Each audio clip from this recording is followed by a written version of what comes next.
वरेण्यं भर्गो देवस्य धीमहि धियो यो नः प्रचोदयात्। सभी भागवत प्रेमियों को राधे राधे। पौंड्रक की कथा के बाद एक द्विविध बानर की कथा आती है भागवत में 10वें स्कंद में। ये द्विविध बानर भौमासुर का मित्र था और सुग्रीव के समय उसका मंत्री था। जब भौमासुर का वध हो गया और यह समाचार जब द्विविध बानर ने सुना तो उसको बड़ा दुख हुआ और उस बंदर ने मित्रता का ऋण चुकाने के लिए बस्तियों में आग लगाना शुरू कर दिया। वो भी कहाँ पर, तो द्वारिका के आसपास की बस्तियों में आग लगाना शुरू कर दिया। वहाँ के लोगों को हर तरह से परेशान करना शुरू कर दिया। जितना भी हो सकता है सब विध्वंसकारी कार्य उसने शुरू कर दिया। वह स्त्री और पुरुषों को पकड़ के गुफा में डाल देता और गुफा का मुंह बंद कर देता और बहुत ज़्यादा उपद्रव उसने शुरू कर दिया। कुलीन स्त्रियों को भी, जो भद्र परिवार की महिलाएं हैं, भद्र नारियां थी, उन लोगों का भी उसने अपमान किया, उनके साथ गलत व्यवहार किया। एक दिन यही करते करते वह रैवत पर्वत पर आया। वहाँ भगवान बलराम विहार कर रहे थे गोपियों के संग।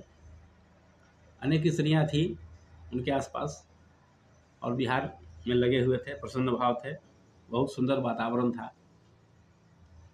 तो वह द्विविध बंदर वहाँ भी पहुँच गया और वहाँ भी उसने उपद्रव करना शुरू कर दिया। भगवान, इतने हिम्मत थी उसके पास कि वह भगवान बलराम के साथ जो स्त्रियां थी उनके साथ भी उसने दुर्व्यवहार करना शुरू कर दिया। यह देख करके आखिर भगवान बलराम कैसे बर्दाश्त करते, कोई भी कैसे बर्दाश्त करते। तो भगवान बलराम ने उस बंदर को युद्ध के लिए ललकारा और दोनों में भयंकर संग्राम हुआ। पहाड़ भी उखाड़ कर फेंके एक दूसरे पर, वृक्ष भी फेंके, अनेक प्रकार से जो युद्ध की सामग्री थी उस जमाने में सब कुछ हुआ और बलराम जी ने उस बंदर का उद्धार कर दिया, उसका वध कर दिया। भगवान का वध तो उसका उद्धार ही होता है, किसी का भी। भगवान किसी का वध नहीं करते हैं, भगवान वध के माध्यम से उद्धार कर देते हैं। जो भगवान के हाथ से मारा जाएगा उसका तो उद्धार ही होगा। तो इस तरह से द्विविध बंदर मारा गया, उसका भगवान ने उद्धार कर दिया। उसके बाद की कथा आती है जो भगवान श्री कृष्ण के पुत्र सांब जब दुर्योधन की कन्या लक्ष्मणा का स्वयंवर हो रहा था तो वह अकेले वहाँ चले गए और लक्ष्मणा का हरण कर लिया। कितनी शक्ति थी, अपने शक्ति का कितना भरोसा था। पहले लोग युद्ध के लिए सेना को लेकर जाते थे कि हो सकता है युद्ध की संभावना बने, लेकिन वे अकेले गए और लक्ष्मणा का हरण कर लिया। जब देखा कौरवों ने कि भाई ये लड़का को इतना हिम्मत है कि वो अकेले यह काम कर लिया, तो क्यों न इसको पकड़ के बंदी बना लिया जाए। जब इसके घर के लोग सुनेंगे तो स्वयं यहाँ पर आएंगे, फिर देखा जाएगा। बस सांब के पीछे पीछे उन्होंने अपने सैनिकों को लगा दिया और सैनिकों ने जाकर पकड़ लिया और उसको बंदी बना लिया, सांब को।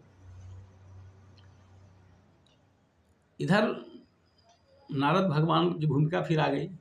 नारद जी ने जाकर के यदुवंशियों को सूचना दी कि देखिए ऐसी ऐसी बात है, सांब जो है वह बंदी बना लिया गया है कौरवों के द्वारा।